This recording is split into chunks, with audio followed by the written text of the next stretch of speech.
A bolt of lightning is 5 times hotter than the surface of the sun.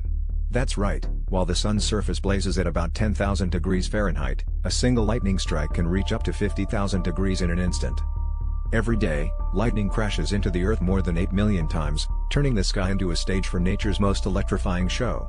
Each flash unleashes a blast of heat that could vaporize metal and sand in a heartbeat. What's even wilder is how these supercharged bolts form. As storm clouds churn, they build up a giant electric charge, and when the tension gets too high, it snaps, a blinding release of energy that lights up the sky and scorches the air itself. Next time you hear thunder, remember, you're listening to the aftermath of an explosion far hotter than the sun, happening millions of times a day right above our heads.